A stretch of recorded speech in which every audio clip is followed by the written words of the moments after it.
네, 올해도 이제 수능이 끝났습니다. 수능이 끝나고 나면 역시나 정시 전략 분석 설명회를 해야 되겠죠.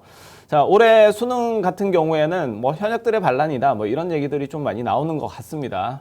그래서 지금 뭐 명문 재수학원에서 수능 만점자가 없다 뭐 이런 얘기들도 나오고요. 그에 반해서 이제 고3 현역 학생들 중에서 만점자가 뭐 배출됐다라고 하는 소문은 나오고 있습니다. 물론 이제 실제점이 나오고 나야 정확한 상황을 알 수는 있겠지만 지금 고3 현역들 분위기는 그렇게 나쁘지만은 않은 것 같습니다. 뭐 나중에 세부적으로 한번 말씀을 드리고요. 자, 저는 윤한울이고요. 지금 현재 그 메디스카이랩 대표로 있습니다. 그래서 주로 보면은 이제 의치한약수 관련해서 입시 전형을 설계를 많이 하고 있고요. 특히 이제 수시 쪽으로 해서 진로 설계를 전담으로 하고 있습니다. 올해도 이제 숫자로 이제 표현될 수 없는 여러 가지 결과물을 가지고 가벼운 마음으로 이렇게 왔습니다. 그래서 지금 뭐 메디스카이랩 하면은 좀 어색하신 분들도 있기는 하시죠. 저희가 그렇게 막 설명회를 많이 하고 이런 부분은 아니기 때문에 어색하긴 하지만 성과 자체는 상당히 좀 짱짱합니다. 그래서 지금 현재 뭐 강남구청 인강에서 설명회 진행하고 있고요. 그리고 에듀동아에서 지금 관련해서 입시 칼럼 쓰고 있습니다. 궁금하신 분들이 있으시면은 이야기를 찾아보시면은 상당히 많은 컨텐츠가 있을 걸로 예상이 됩니다. 자, 올해 뭐 오늘 같은 경우 뭐 제가 작년에도 이제 의치한약수 진행을 했는데 사실 도표 가지고 말씀을 갖다 계속 드리니까 사실 상당히 좀 지겹지 않으실까라는 생각이 돼서 올해는 좀 텍스트를 많이 넣어봤고요. 그리고 사실 뭐 의치한약수 같은 경우에는 대상자가 워낙 적잖아요. 적고 이미 의치한약수 생각하신 분들은 저기 대치동하고 뭐 여러 가지 설명회 많이 다니셔가지고 기본적인 정보는 많이 알고 계실 거다라고 생각을 합니다. 그래서 요소를 중심으로 해서 제가 설명을 좀 드리도록 하겠습니다. 자, 올해 2026학년도 수능 그리고 정시지원 경향 분석 한번 해보도록 하겠습니다. 자, 전체적인 흐름을 한번 볼 건데요. 올해 가장 큰 특징은 응시자 수가 급증을 했다. 총 지원자가 55만 4천 명으로 전년 대비 3만 명 가까이 증가를 했습니다. 이거는 뭐 6평이나 9평 때도 이미 점쳐왔던 부분이었고요. 그게 이제 2007년생이 황금돼지띠 출생자들이기 때문에 갑자기 인원이 늘어서 그런 부분이 있었다. 그래서 올해 같은 경우에는 사실 고3 현역들 인원이 많으면 아무래도 N수가 많으면 수능에 등급 맞추기가 좀 쉽다. 뭐 이런 얘기들이 좀 있기는 하거든요. 그래서 아마 고3 현역들이 그런 면에서는 조금 편하지 않았을까라는 생각이 있고요. 전체적인 난이도는 뭐 작년과 비슷하다라는 분석도 있고요. 체감상 다소 더 어렵다라고 하는 이야기들이 있습니다. 작년과 비슷하다는 얘기는 킬러 문항 배제 때문에 핵심적으로 진짜 문제를 꼬아서 그런 어떤 킬러 문항은 좀 사라진 것 같다. 그렇게 많지 않다. 이렇게 보이지만 실질적으로 그런 킬러, 뭐 기술적인 부분으로 풀지 못하는 원리 원칙에 관한 내용들, 개념을 물어보는 문제를 상당히 좀 복잡하게 낸 편이었다. 그래서 사실 이 개념이 완벽한 학생들은 그냥 쉽게 넘어가는 문제지만 개념이 좀 완벽하지 않고 기술적으로 문제를 푸는데 주력했던 학생들은 상당히 좀 당황했거나 시간을 좀 많이 허비를 했거나 또는 실수를 해서 틀리거나 그런 부분에 문제가 좀 발생을 했던 걸로 예측이 됩니다. 저도 이제 뭐 페이스북을 통해서 지인들이 올리는 뭐 수능 수학 1번 문제를 풀어봤습니다. 풀어봤고, 저는 이제 눈으로 풀어서 다 이제 풀어봤었는데, 이걸 보면서 개념이 확실하지 않은 친구들은 좀 틀릴 수도 있겠다. 그런 생각이 좀 들었습니다. 그래서 등급 컷은 전반적으로 좀 하락한다. 물론 이제 원점수 기준으로는 좀 하락하는 부분이 분명히 있을 거다라고 생각은 합니다. 자, 그 다음에 이제 정시 경쟁 구조를 보면은요, 응시자 수가 증가를 했고, 그 다음에 상위권이 변별력이 어느 정도 확보가 됐다라고 평가가 돼요. 특히 이제 국어 수학 같은 경우에는 상당히 난이도가 좀 있었다. 어느 정도는 확보를 했다라고 이야기가 되는 부분이기 때문에 이게 난이도가 좀 있으면은 하위권과 상위권의 표점 격차가 상당히 벌어집니다. 그래서 그런 경우에 이제 스카이 의대나 상위권 학과 같은 경우에는 표준 점수 기준으로 소폭 상승하게 되는 그런 상황이 있고요. 그 다음에 이제 인서울이나 이제 지방 중상위권 같은 경우에는 계열별로 좀 희비가 갈리는 구조가 조금 있을 수 있다. 그렇게 볼 수가 있습니다. 지금 입시 기간마다 여러 군데에서 이제 뭐 합격 라인이나 이런 부분을 내놓고 있는데 전반적으로 이제 서울대 의대는 뭐 한 294점 정도. 그러니까 수능 문제를 전체에서 한 3문제 내지 4문제 뭐 맥스 4문제인데 4문제 틀리면 아마 이 점수가 안 나올 것 같습니다. 한 3문제 정도, 예, 그 정도로 보이고요. 그 다음에 연대의대 같은 경우에는 293점 정도, 예, 그렇게 보입니다. 그리고 성균관대 의대 같은 경우에 292점, 그리고 지방간 의대가 최저 한 275점 정도 그렇게 점쳐지고 있습니다. 자, 이 부분은 이제 원점수를 기준으로 해서, 예, 3개 과목, 그러니까 국수, 탐을 합산한 것이기 때문에 정확한 내용은 이제 각 가중치별로, 예, 그 영역별로 비중이 다른 거 아시죠? 예, 그래서 그걸 한번 돌려보고 나서 최종적인 결정을 하실 필요가 있다. 그리고 지금 시기적으로 봤을 때 지금 수시 2월 인원이 나오지 않았거든요. 그래서 정시에 이 수시 2월 인원이 얼마나 되는지 그걸 갖다 꼭 확인하실 필요가 있습니다. 그래서 수시 2월 같은 경우에 뭐 정시에서 그렇게 많은 인원을 뽑는 게 아니기 때문에 뭐 3명 뽑는 학과에 갑자기 6명이 2월이 들어왔다. 그러면 9명이잖아요. 200% 가까이 상승을 하는 것이기 때문에 상당히 커트라인 변동에 영향을 줄 수가 있습니다. 그런 관점에서 그런 부분을 한번 염두에 두시면 좋을 것 같고요. 그래서 스카이 일반학과는 뭐 267, 262, 뭐 인문자연 이렇게 한번 잡히고요. 그 다음에 인서울 기준점이 205점 이상, 그 다음에 자연이 211점 이상. 그러면은 이제 인서울 이상 지원이 가능하다. 요 정도로 지금 라인을 잡고 있습니다. 뭐 이과 같은 경우에는 사실 뭐 의치한약수 채우고 그 다음에 서영고 채우고, 예. 근데 서영고 중에서도 이제 계약학과들 있죠. 예, 취업이 보장된 학과들. 예, 그런 학과들이 먼저 차고 나서 이제 일반 학과들이 차는 구조이기 때문에, 예, 기본적으로 이제 자연계열 최저 합격선이 인문계보다는 조금 낮은 편이다. 예, 그렇게 볼 수가 있습니다. 자, 그리고 인문계열 같은 경우에는 변수가 이제 사탐입니다.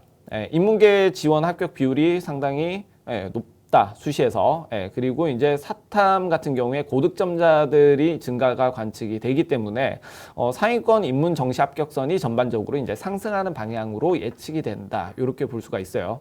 그리고 이제 스카이나 주요 10개 대학, 예, 인문의 어떤 인기학과, 뭐 경영, 경제, 정치외교, 뭐 이런 데는 이제 쏠림이 좀 심화가 될 거다.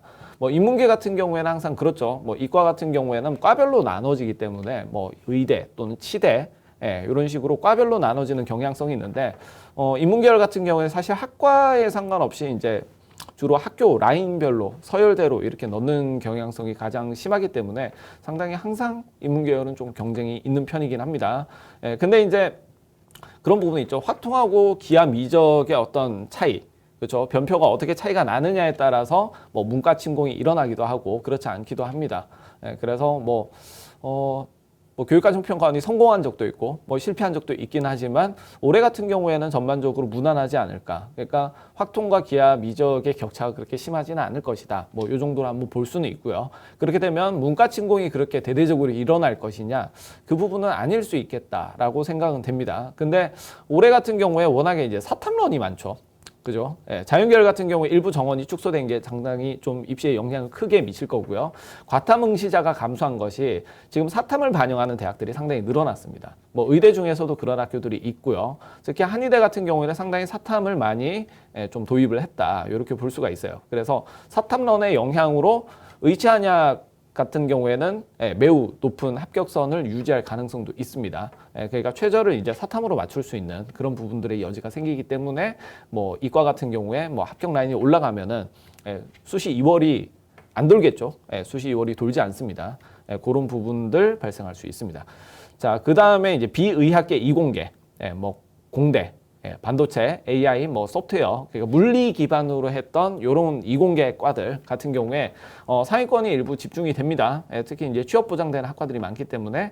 그리고 이제 중상위권 자연계학과 같은 경우에는 이에 비해서 다소 완화된 경쟁 구조가 있다. 그러니까 예전 같은 경우에는 사실 이제 의대, 그다음에 그 나머지 과들 뭐 약간 이런 경쟁이 있었지만 지금은 의대, 그다음에 첨단학과, 그다음에 나머지 과들. 예, 그래서 지금 자연계열 같은 경우 이렇게 뭐 세분화된, 세 개로 이제 3분화된, 예, 그런 상황이기 때문에 상당히 어떻게 보면은 운에 따라서는 합격도 가능하다. 예, 이런 부분 관측이 가능합니다. 그리고 반도체나 AI, 소프트웨어, 첨단학과 쪽 같은 경우에는 뭐 서울대 첨단융합학부, 그 다음에 연대 시스템 반도체, 뭐 고대 반도체 등등이 있습니다. 뭐 연대하고 고대 같은 경우에 뭐 삼성전자 또는 뭐 SK 하이닉스에 취업이 바로 되는 그런 부분이기 때문에 합격선이 매우 높다. 여전히 높을 것이다. 예, 그렇게 한번 볼 수 있고요. 지금 뭐 통계상으로 볼 때는 뭐 이공계 지원이 상당히 좀 늘었다 이렇게 평가를 하는데 뭐 이게 사실 이제 통계를 어떻게 내느냐에 따라 좀 다르기는 하거든요. 일단 올해 지원 인원 자체가 늘었죠. 왜냐? 인원 수가 늘었으니까. 예, 그렇게 보일 수도 있고 그 다음에 이제 뭐 사실 이공계, 뭐 유니스트나 카이스트 뭐 이런 학교들 같은 경우에는 정보의 확산의 측면이 되게 큽니다. 무슨 얘기냐면은 특별법으로 제정된 학교들 같은 경우에는 추가 지원이 가능해요. 그러니까 수시에서 수시 6회 제한에 받지 않고 그냥 지원할 수 있는 학교들, 뭐 켄텍이나 카이스트나 아니면 한예종, 뭐 이런 학교들 같은 경우에는 원서 6개 카운팅이 안 되기 때문에 일단 질러보는 경향성이 좀 있어요.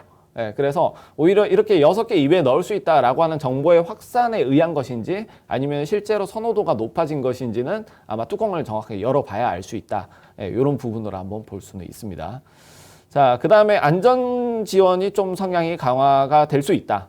일단은 수험생 수가 증가했기 때문에 기본적으로 들어가는 원서 숫자가 많아집니다. 그래서 경쟁이 일단 심화가 되기는 할 거고요. 그래서 입시 기관들 같은 경우에는 올해 같은 경우에는 상향, 적정, 안정 중에 이제 안정과 적정 비중을 좀 높여라. 이런 분위기가 지금 있습니다. 자, 근데 이런 분위기에서 보면은 한 번씩 튀는 과들이 생기게 되죠. 그러니까 적정 안정 분위기면은 이제 오히려 상위권 학과가 구멍이 나는 경우가 꽤 생깁니다. 한마디로 뭐 쫄아서 못 썼다.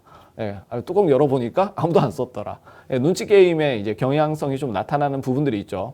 그래서 이런 경우에 보면은 연대 같은 경우에 상위권 학과에서 꼭 구멍이 한 번씩 나는 경우가 있습니다. 정말 뜬금없이.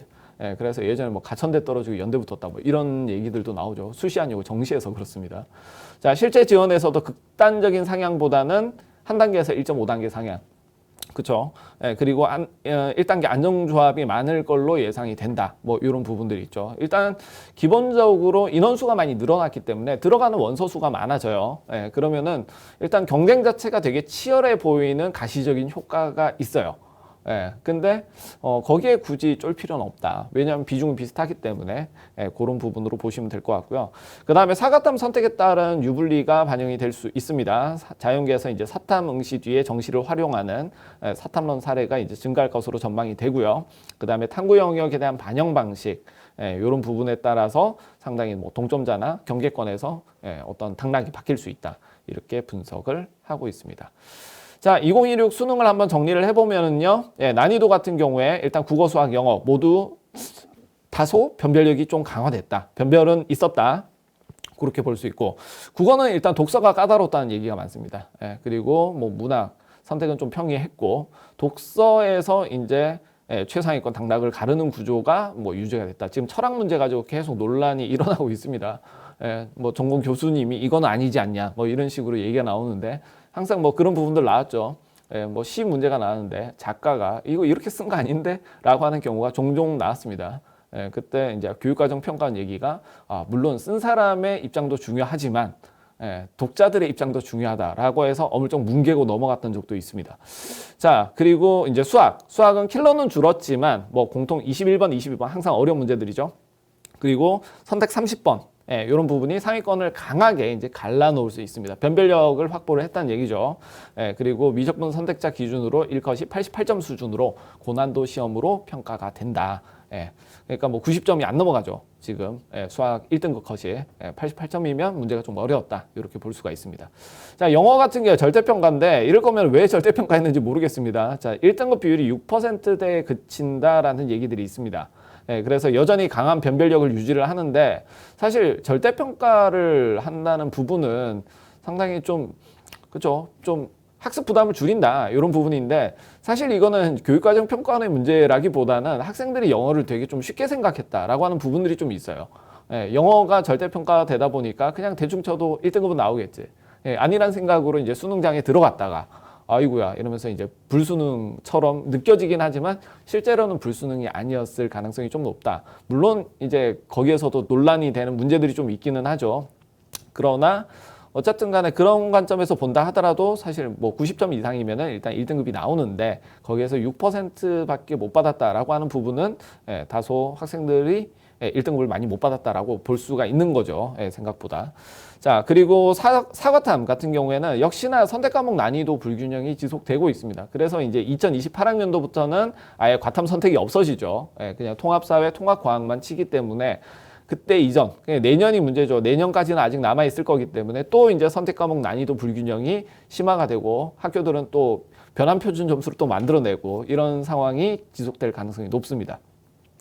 자, 그리고 이제 사탐론하고 가탐 응시 감소 이런 부분이 또 이제 어떤 수능 변수로 작용을 할 거냐. 아무래도 N수가 줄어들면은 좀 위로 올라가기 힘들죠. 좀 성적을 잘 내기가 좀 힘들다라고 하는 게 정설이고 사실 빠져나가는 애들은 자신 없는 애들이 빠져나가잖아요. 그러니까 밑에서 받쳐주던 애들이 빠져나가니까 기존에 1등급 나오던 애들이 1등급이 안 나올 수 있는 그런 상황이 발생을 합니다.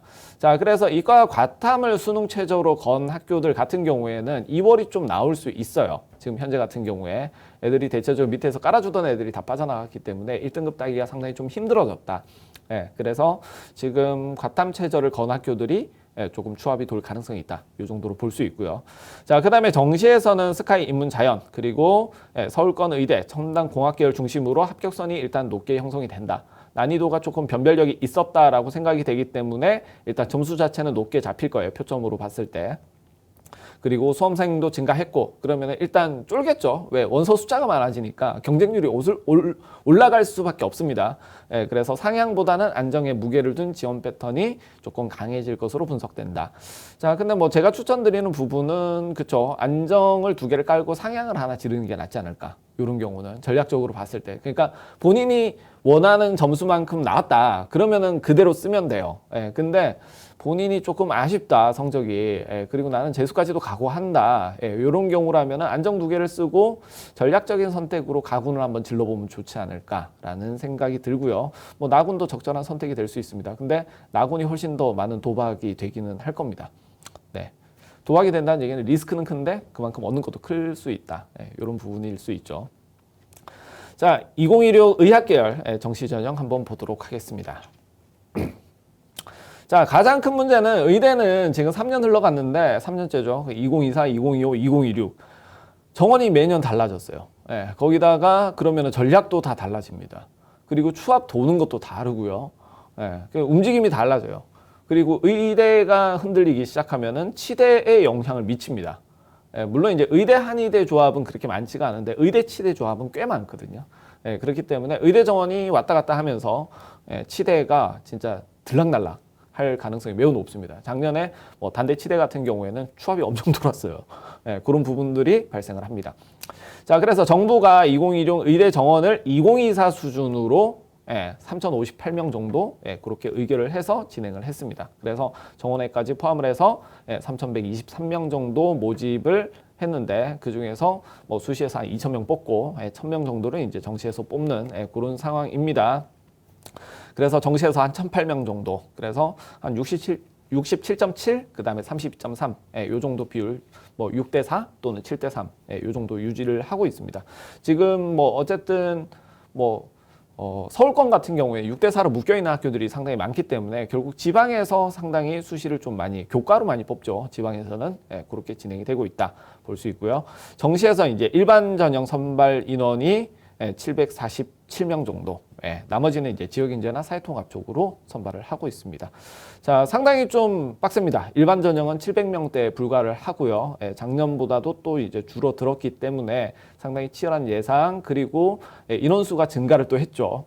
그러다 보니까 의대 입시는 제가 볼 때는 겉보기에는 상당히 좀 경쟁이 빡세 보인다. 그러나 뭐 어쨌든 서울에 있는 최상위권 의대들 같은 경우 어차피 가는 애들이 정해져 있거든요.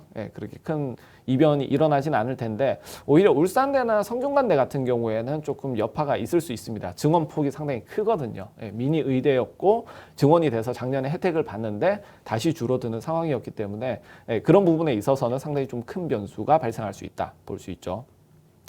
자, 수학 과탐 비중이 일단 최상위인 게 의대 정시의 특징이죠. 그래서 수학이랑 과학탐구 반영 비율이 가장 크고요. 그 다음에 영어는 그냥 등급 환산이나 감점 방식으로 진행을 합니다. 한국사는 필수 응시긴 한데 점수에 큰 영향을 미치진 않고 감점 정도로만 반영을 하고 있습니다. 자, 그리고 이제 선택 과목을 지정하고 가산점을 주는 경우가 있는데, 일단 가장 큰 영역이 사실 영향력을 준 게 사탐론 상황이죠. 자, 사탐론 상황이긴 한데 그거는 뭐 좀 이따가 말씀을 드리고요. 자, 일부 대학 같은 경우에는 뭐 미적 기하 선택자들에게 뭐 과탐 선택자들에게 가산점을 부여를 한다. 뭐 그런 부분 있고요. 그렇지 않은 경우에는 그냥 과탐을 무조건 응시를 해라. 그런 식으로 주로 많이 요건을 걸고 있습니다. 자, 정시에서 학생부를 반영하는 의대가 확대가 되고 있어요. 요거는 이제 2028 되면 아마 전면적으로 딱 확대가 되지 않을까 싶고요. 지금 현재 뭐 서울대하고 경희대하고 미리 좀 안을 내놨죠. 내놓은 상황에서는 정시에서도 학생부를 반영하는 비중이 상당히 좀 커졌습니다. 특히 서울대 같은 경우에 뭐 40%까지 학생부를 반영한다라고 이야기를 했기 때문에 지금 베타 테스트 겸해서 이것저것 반영을 많이 하고 있어요. 자, 그래서 2026부터는 이제 연대와 한양대가 이제 합류를 했고요. 연대는 이제 학생부 5%가 교과 정량으로 들어갑니다. 근데 이제 연대의대, 서울대의대 같은 경우에는 상당히 탑 클래스의 의대이기 때문에 수능 점수도 상당히 높은 학생들이 집어넣어요. 근데 학생부 5%가 들어가기 때문에 사실 학생부가 좋지 않은 학생들 같은 경우에는 상당히 좀 고민이 될 수 있어요. 근데 사실 이제 서울대 같은 경우에는 이제 정성평가가 들어가고요. 연대 같은 경우 교과 정량으로 들어간다라고 하니까 사실상 뭐 내신이 좀 우수한 학생들은 뭐 연대 의대로 가고, 대신에 비교과가 좀 자신 없는 학생들이 서울대를 넣기에는 상당히 좀 부담스럽다라고 하는 부분이죠. 그러면은 물론 이제 연대 서울대 같이 넣어도 되기는 하겠지만 뭐 일단 고민을 좀 해야 되는 그런 상황이 발생을 합니다. 자, 그 다음에 뭐 한양대 의대, 뭐 수능하고 서류평가 반영 구조로 되어 있고요. 자, 현역 내신 우수자들 같은 경우에는 연대와 한대가 새로운 기회가 될 수 있는 그런 구조가 되고 있다. 자, 그 다음에 사탐 허용 의대가 증가를 했는데, 이거 뭐 빛 좋은 개살구죠. 사실 뭐 응시자를 갖다 지원 허용을 하는데, 문은 열어둘게. 근데 붙는 거는 내가 알아서 할 거야. 뭐 이런 식이죠. 그래서 실제 합격자의 구성을 보면은 여전히 이제 사탐 응시자를 중심으로 뽑을 수밖에 없고요. 뭐 전형 설계상 사실 뭐 허용을 한다 하더라도 가산점이나 뭐 이런 부분들 때문에 사실 과탐을 응시하지 않으면은 상당히 좀 합격하기가 힘든 그런 상황입니다. 그래서 의대를 노리는 학생들은 당연히 과탐을 선택을 하는 게 맞고요. 과탐이 부담스러워서 사탐으로 넘어간다. 요거는 사실 뭐 의대 지원할 수 있는 그 수능 점수 자체가 안 나올 가능성이 높기 때문에 사실상 의대는 좀 접어야 된다라고 말씀을 드릴 수가 있습니다. 자, 그 다음에 지역인재 전형이 비율이 정시 비중이 좀 큽니다. 그래서 비수도권 의대 26개교 기준으로 봤을 때 지역인재가 총 1215명 정도 나오는데 평균 비율이 한 59% 정도 됩니다. 상당히 좀 비수도권 같은 경우에는 지역인재를 점점 키우고 있습니다. 물론 이제 대부분 수시에서 선발은 하는데 정시에서도 있기 때문에 잘 유의해서 한번 넣어보시면 될 것 같습니다. 그래서 점점 입시를 해보다 보면은 지금 수도권 학생들 입장에서 상당히 넣을 수 있는 폭이 좀 점점 줄어들고 있다. 대신에 이제 지방권 학생들 같은 경우 폭이 점점 넓어지고 있다. 그런 부분으로 한번 해볼 수 있을 것 같고요. 그리고 이제 지역인재에 대한 반영이 뭐 내년부터 이제 내년에 조기 졸업자부터 시행이 됩니다. 시행이 되고 2028부터는 전면 시행이 되는데 중학교 때부터 지역에 있어야 돼요. 그런 부분들이 있기 때문에 혹시나 생각하고 계신 분들이 있으면 한번 참고해 보시면 좋을 것 같습니다. 자, 2016 정시 전형 보시면은요, 일단 모집 인원 증감이 가장 눈에 많이 뜨입니다. 뭐 수도권 같은 경우에는 그렇게 크게 뭐 되진 않는데, 사실 성균관대가 분류를 뭐 지금 서울로 돼 있긴 하지만 실제로 이제 경기도로 분류를 하는 게 적절하고요. 제도상으로 지금 현재 증감 인원이 35명 감소 이렇게 나와 있습니다. 물론 이제 수시 2월까지 포함한 내용이기 때문에 뭐 이게 수시 2월이 되면은 뭐 되지 않을까라고 하지만 지금 인원이 줄었잖아요. 수시 추억 그렇게 많이 돌지는 않을 겁니다. 그런 관점에서 본다면은 성균관대 같은 경우에 지금 35명이 감소한 거는 그대로 확정될 가능성도 매우 높습니다. 수시 2월이 그렇게 크게 발생하지 않을 거란 얘기죠. 그러니까 지금 5대 의료원 중에서 지금 35명을 가져갈 수 있는 의대가 35명을 줄여버렸다는 요 사실만으로도 상당히 도미노적으로 커트라인 상승이 이루어질 수밖에 없는 그런 부분들입니다. 그리고 여기 경기에 있는 가천대 그리고 아주대 같은 경우에 27명, 40명 감소가 이루어졌습니다. 그래서 물론 이제 수시로 이전하는 그런 여러 가지 내용들도 있기는 하고요. 예, 그렇긴 하지만 감소폭이 결국 작년 증원에서 다시 원복되면서 든 경향성이 상당히 크다. 그러면은 이제 성균관대 그다음에 가천대 아주대만 합쳐도 이 감소폭이 보시면은 거의 한 100명 가까이 됩니다. 그죠? 예, 수도권에서만 100명 가까이 빠지는 거기 때문에 상당히 최상위권들은 뭐 100명이면 상당히 큰 숫자입니다. 예, 그래서 그런 부분을 한번 참고를 해보시면 좋지 않을까 싶습니다. 그러다 보니까 아무래도 의대는 상당히 좀 안정적으로 지원하셔라 라고 말씀을 드리는 겁니다. 자, 그 다음에 인천, 강원, 대전, 충남, 충북까지 한번 보면은요, 역시나 감소폭이 상당히 크죠. 단대 천안 같은 경우 의예과 33명이 빠졌습니다. 지금. 그런 부분들 한번 보시고요. 그 다음에 가산점이 있는 학교들은 뭐 사실 가산점 같은 경우에는 뭐 3% 또는 5%, 과목별로 10%, 순천향대가 조금 큰 편이죠. 근데 순천향대가 보면은 커트라인 내놓는 것도 보면 좀 치팅을 많이 합니다. 사기를 친다는 얘기죠. 무슨 얘기냐면은 100분위가 100이 만점인데 가산점을 반영한 지표를 내놓습니다. 100이 넘습니다. 그래서 매년 데이터할 때 이걸 다시 환산을 해야 돼요. 그래서 그쪽 전형 설계에 따라서 역으로 추적을 합니다. 그러면 약 한 97% 정도 100분이 그 정도 나옵니다. 그래서 순천향대는 뭐 대학 어디 가나 이런 데 공개된 자료를 믿으시면 안 돼요. 그리고 특히 올해 같은 경우에 제가 이제 정시 컷을 좀 뺐거든요. 뺀 이유가 일단 올해 컷으로 작년 걸로 올해 걸로 볼 수가 없어요. 볼 수가 없고 3개년을 봐야 되고 그러면은 화면이 너무 커지는 데다가 지금 반영하는 방식들이 학교마다 너무 제각각입니다. 그래서 심지어는 뭐 지방에 있는 의대 같은 경우 99%가 나오는 데도 있고 이런데 100분의 99면은 인서울에 있는 좋은 데를 가지 왜 지방대를 가냐 이런 부분에 대한 이슈도 있고요. 그래서 커트라인을 일단 뺐습니다. 자, 그래서 감소 인원폭으로 한번 보시고요. 지금 여기만 잡아도 거의 또 한 100명 가까이 또 빠지는 현상이 발생을 합니다. 그래서 지금 의대 같은 경우에는 상당히 좀 지원이 힘들어지고 있다. 그냥 합격이 되게 힘들어지는 거죠. 지원이야 원서비만 있으면 낼 수 있으니까. 그렇습니다. 자, 그 다음에 대구, 경북, 그 다음에 부산, 광주, 제주까지 한번 훑어보면은요. 역시나 감소폭이 크기는 한데 그렇게까지 커 보이지는 않습니다. 뭐 조율을 잘 했나 봐요. 그래서 수시에서 아마 감소폭이 상당히 컸을 가능성이 좀 높다. 그렇게 볼 수가 있고요.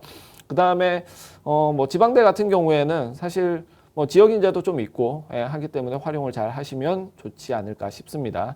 자, 근데 워낙에 또 미니 의대들이 많다 보니까 이 감소폭이 그렇게 크지 않아 보임에도 불구하고 모집 인원 자체가 작아서 상당히 좀 커 보일 수 있습니다. 올해 분명히 커트라인에 대한 변동은 있을 것이다. 작년 거를 보고 믿고 넣으면은 상당히 후회하실 가능성이 높다. 이런 부분들 볼 수가 있습니다. 그 외에도 이제 의대 같은 경우에 좀 집중을 해야 되는 부분이 국어입니다. 지금 뭐 이과 학생들 중에서 의대 넣는 학생들이 수학은 거의 대부분 좀 탄탄해요. 수학은 탄탄한 편인데 이 국어가 변수가 상당히 좀 큽니다. 거기다 이제 독서, 특히 철학 지문이 상당히 좀 어렵게 나왔다라고 하면은 뭐 문과 애들 같은 경우에는 조금 적응할 수 있는데 이과 애들 같은 경우에는 상당히 조금 헤맬 수도 있어요. 그러면은 국어에서 성적이 안 나와서 상당히 고민을 할 수 있는 그런 부분들이 있습니다. 근데 반대로 국어가 좀 잘 나온 친구들은 다른 부분의 영역이 조금 취약해도 넣을 수 있는 부분의 어떤 경우의 수가 생깁니다. 근데 지방대 같은 경우에는 전반적으로 국어 비중이 그렇게 높은 편은 아니에요. 오히려 뭐 수학이라든지 이런 부분의 비중이 상대적으로 높은 편이고 오히려 이제 인서울 같은 경우에 보면은 이제 국어가 30%가 넘는 과들이 좀 있죠. 영어를 아예 반영을 안 한다든지 이런 식으로 해서 그래서 본인의 어떤 성적대에 따라서 이 조합을 잘 하셔야 됩니다. 그래서 올해는 아마 핵심이 국어가 되지 않을까 싶습니다. 그러니까 최근에 입시에서 보면은 국어가 당락을 결정하는 경우가 상당히 좀 많아졌습니다. 많아졌고 특히 국어가 좀 변별력이 있고 더더군다나 국어는 사실 성적이 떨어지는데 그 이유를 모르는 경우가 되게 많거든요. 그래서 수학, 국어는 좀 꾸준하게 해야 이렇게 막 올라갈 수 있는 이런 과목인데 또 이제 수학하고 과학이 눈앞에 있는 이게 되게 좀 급하다 보니까 수학 과학에 집중하다 보면은 뭐 인문계 과목 근데 영어는 절대평가라 그나마 커버를 하는데 국어 같은 경우에는 이렇게 나와버리면은 상당히 좀 따라가기가 힘듭니다. 그래서 국어에서 변수가 일어날 가능성이 좀 크다 이렇게 볼 수가 있습니다. 자, 그 다음에 2026 학년도 치안수약 정시 전형 분석 한번 해보도록 하겠습니다. 뭐 의대에 비해서는 상당히 좀 고만고만하게 뭐 학교들이 그렇게 많지는 않죠. 약대가 좀 사이즈가 큰 편이긴 한데 뭐 약대 같은 경우에는 워낙 지방대들이 많다 보니까 전형들이 어떻게 보면 좀 일률적이다라고 볼 수는 있습니다. 자, 먼저 이제 치대 한번 살펴볼 텐데요. 정시 전체적으로 볼 때 198명. 뭐 의대가 한 1000명 가까이 뽑는 거에 비해서는 뭐 5분의 1 수준. 그리고 인원은 별로 많지가 않습니다. 근데 이제 의대에서 떨어진 학생들이 치대에 흡수되는 경향성이 상당히 좀 강해요. 그러니까 수시 같은 경우에는 사실 의대하고 치대하고 동시에 쓰기가 그렇게 쉽지만은 않거든요. 물론 이제 공통되는 부분도 있기는 하지만 비교과 비중이 상당히 좀 높은 학교들 같은 경우에는 의대하고 치대하고 양다리 걸쳐가지고는 이게 수시 합격하기가 되게 좀 힘든 경우 있습니다. 학종에서. 자, 근데 정시 같은 경우에는 어쨌든 정량적인 점수로만 승부를 보면 되다 보니까 아무래도 이제 의대 썼다가 치대 썼다가 이렇게 교차로 지원을 하는 경우 상당히 많죠. 그래서 정시 전체적으로 봤을 때 이제 의대 인원을 좀 흡수하는 그런 어떤 충격 방지 효과 그런 부분들이 좀 있습니다. 군별로 뭐 가나군에 중심적으로 배치가 되고요. 일부 다군 소수 인원을 선발을 합니다. 워낙에 치대는 인원이 적습니다. 그래서 경희대 치대가 40명으로 일단 최다. 40명 뽑으면 되게 많이 뽑는 거예요. 그리고 이제 추합도 또 어떻게 될지 한번 봐야 될 거, 그 수시 2월도 어떻게 될지 봐야 될 것 같고요. 그 다음에 서울대 치대 같은 경우에는 정시에서 인적성 면접을 실시를 한다. 그런 부분 한번 참고를 해보시면 되겠습니다. 자, 전체적인 인원 자체가 작아서 의대 못지않은 경쟁 강도가 예상이 되고요. 작년 같은 경우에는 뭐 의대에서 추합이 돌고 이렇게 돼버리면은 사실 치대가 확 빠지거든요. 근데 올해 같은 경우에는 그럴 가능성이 작년보다는 많지가 않다. 특히 인서울 치대는 의대 상향, 하향 조합에서 함께 엮이는 선택지가 되기 때문에 상당히 좀 신중하게 넣으셔야 된다라고 볼 수가 있습니다.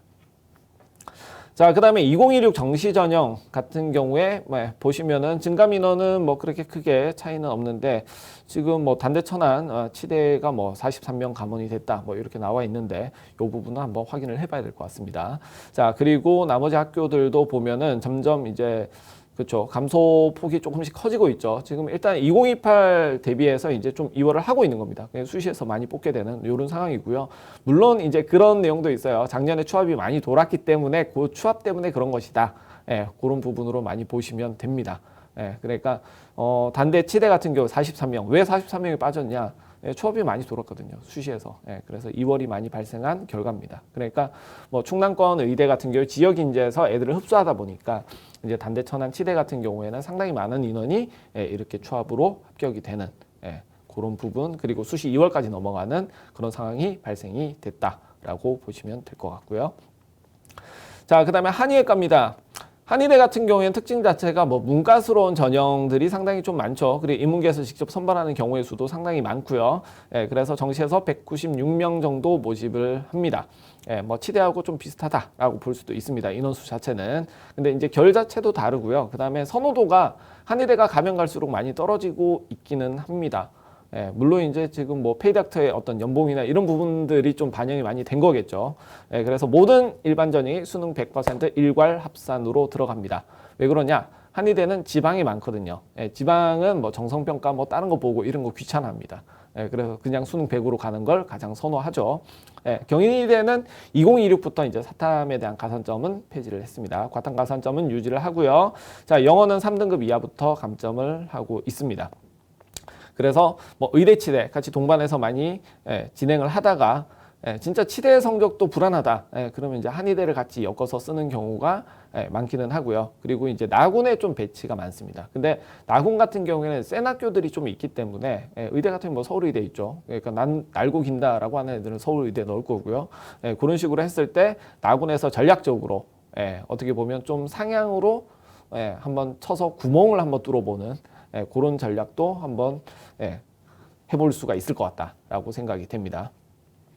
자, 그리고 2026 정시 전체적으로 봤을 때 뭐 늘어난 학교보다는 뭐 감소 학교가 많은 거는 이제 수시 2월 때문에 그렇게 보이는 겁니다. 그렇게 한번 보시고요.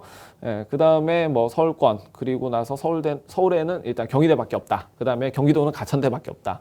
그래서 주로 지방에 많이 남아있는 형국이 되고 있습니다.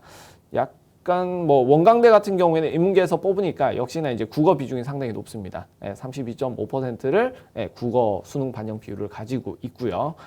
그런 부분으로 한번 보시면 될 것 같습니다. 전체가 수능 100입니다. 자, 그 다음에 약대 같은 경우 약대는 양이 많아요. 37개 대학 686명. 이 중에서 일반 전형이 597명, 지역인재 89명 정도 나오고 있습니다. 자, 군별로 봤을 때 뭐 가군이 234, 나군 뭐 해서 가나에 좀 동등하게 돼 있고요. 역시 다는 그냥 버리는 카드죠. 그렇게 되어 있습니다. 자, 그래서 서울대 약학 정시에서 보면은요, 수능 60에 서류 40이 들어갑니다. 예, 그런 부분들 한번 참고해 보시면 좋을 것 같고요. 자, 직윤이 그렇고 일반 같은 경우에는 8대2. 예, 그러니까 1단계 서류에서 2배수를 뽑고요. 그 다음에 2단계로 넘어가는 단계별 전형으로 진행이 되고 있습니다. 자, 연대학대 같은 경우 기존 수능 100에서 자, 학생부 5% 지금 들어갔죠. 예, 그래서 5%의 학생부 내신 정량평가가 들어간다. 예, 이 부분 확인할 수 있고요. 자, 약대 역시 뭐 상위권 일부 대학에서 이제 정시 학생부 반영이 점점 확대되는 추이에 있습니다. 그거는 뭐 약대뿐만 아니라 뭐 의대 전체적으로 지금 그렇게 되고 있는 상황이고요. 정시에서조차 이제 순수 100% 수능으로 보는 구조가 점차 줄어들고 있습니다. 사실 약대 같은 경우는 지방대 비율이 상당히 좀 높기 때문에 정량 지표를 많이 봤었거든요. 예, 그리고 연대, 서울대 같은 경우에도 사실 이게 서울에 있는 학교들은 이제 서류나 이런 부분을 보지만 지방에 있는 학교들은 좀 고민이 많아요. 예, 이게 지금 이제 2028 됐을 때 어떻게 될 거냐. 예, 그런 부분의 전망을 본다면 아마 2027에서 베타 테스트를 한번 해보지 않을까 싶기도 합니다. 예, 그런 부분들 한번 지켜보시면 좋을 것 같습니다.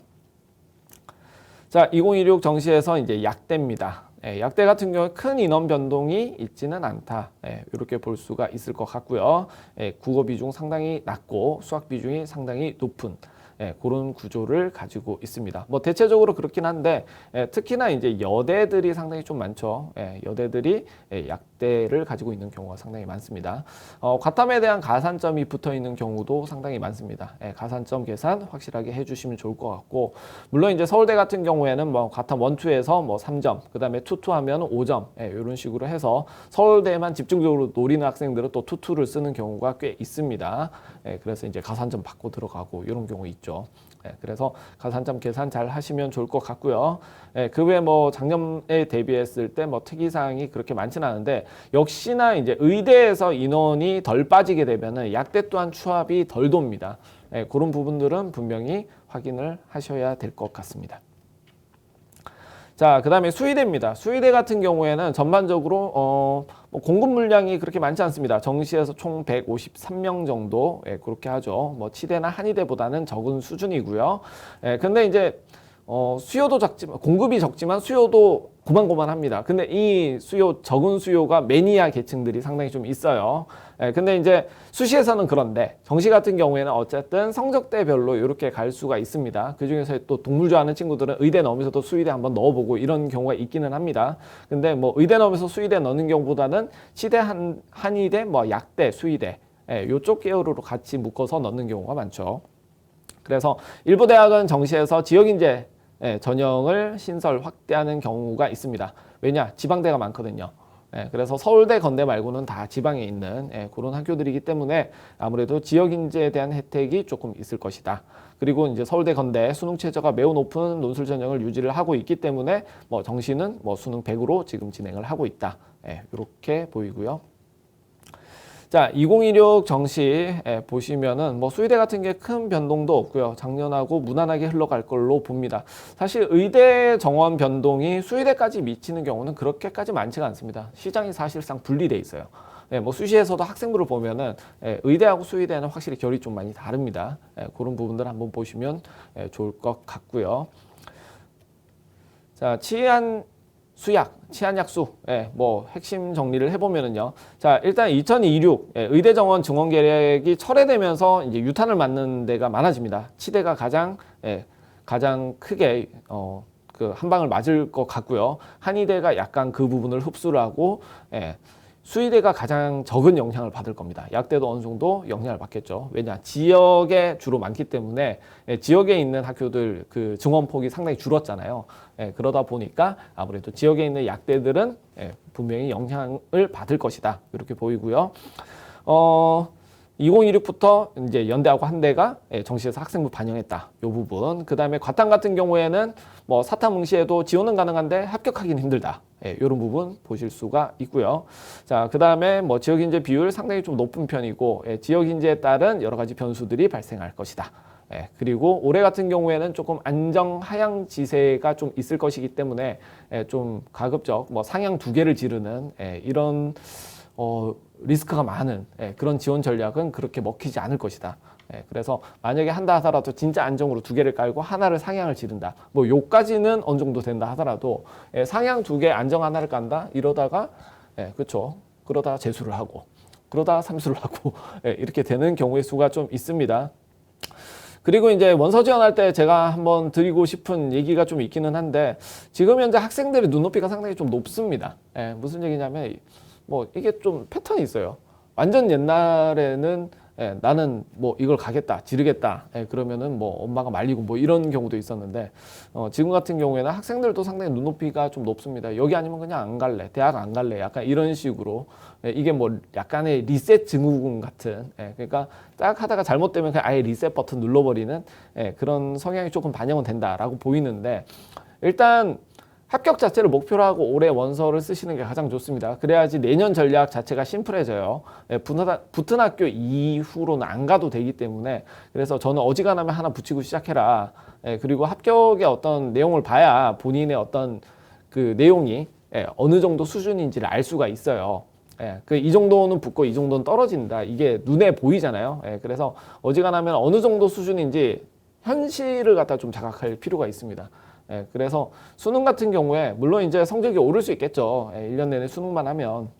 근데 거기에 대한 기회비용이 상당히 큽니다. 이 얘기를 왜 하느냐.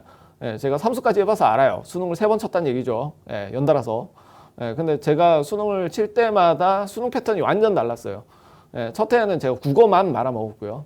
둘째 딱 쳤을 때는 이게 또 제2 외국어가 들어갔어요. 추가로. 그리고 셋째는 완전 개판이 났죠.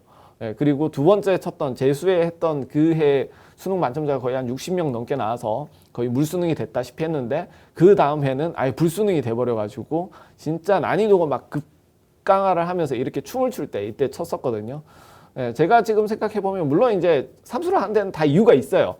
공부가 어설프거나 멘탈이 문제가 있거나 그렇기 때문에 삼수를 하는 건데 기본적으로 이제 기회비용은 상당히 큽니다. 2년이란 시간을 쓰는 그런 기회비용은 상당히 크고 그 다음에 지금 생각해 보면 그냥 과 조금 포기하고 넣으면 되는데 왜 과를 포기를 못했을까 이런 후회도 있기는 합니다. 그래서 가급적이면 붙여놓고 그때 한번 고민을 해보시는 게 가장 좋지 않나 그렇게 한번 추천을 드려요. 자, 성적대 상황별 뭐 정시 전략을 한번 짜보면은요 전국 상위 0.1에서 0.3% 되게 상위권 같죠. 근데 의대 같은 경우에 정시에서 몇 명 뽑지 않기 때문에 상위 0.1%도 의대 최상위권에서는 그렇게 높은 성적이라 볼 수 없어요. 그 밑에 0.05, 뭐 약간 퍼센테이지가 더 세밀하게 들어가야 되는 부분들이 있습니다.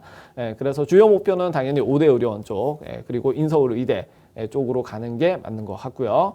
그래서 보완할 수 있는 축이 뭐 치대, 한의대, 수의대, 상위권 요 정도를 같이 곁들여 주면 좋지 않을까. 그러니까 올해 같은 경우에는 워낙에 최상위권에 대한 변별이 어느 정도는 있고 스테이블하기 때문에 좀 상향으로 지르는 것보다는 점수에 좀 맞춰서 가는 부분이 상당히 좋지 않을까. 그러나 어쨌든 한 요 정도 나오면 그래도 의대 세 개 다 의대를 써봄직한 그런 구조가 나온다라고 볼 수가 있습니다. 그리고 상위 0.5% 이내 요 정도 되면은 뭐 스카이 같은 경우에 당연히 그냥 가는데 일단 지방 상위권 의대가 충분히 지원이 가능합니다. 그래서 상향 한 장, 적정 하나, 그 다음에 하향 하나 좀 안정적으로 갈 수 있는 그런 구조가 되죠. 그래서 가군에서는 의대 상향을 쓰고요. 나군 같은 경우에는 의대 적정 정도 쓰고 다군에는 뭐 치대나 수의대, 약대를 갖다가 전략적으로 지원하는 것도 괜찮아 보인다. 다군은 워낙에 뭐 쓸 데가 없으니까 하나 정도 그렇게 쓸 수 있지 않을까라고 생각을 해요. 자, 그 다음에 전국 상위 1%. 일단 지방의대하고 인서울치대, 그 다음에 상위권 한의대, 약대가 지원 가능한 수준입니다. 그래서 뭐 의학계열 같은 경우에 한 장 정도 써볼 수 있는 그런 부분들 나올 수 있을 것 같고요.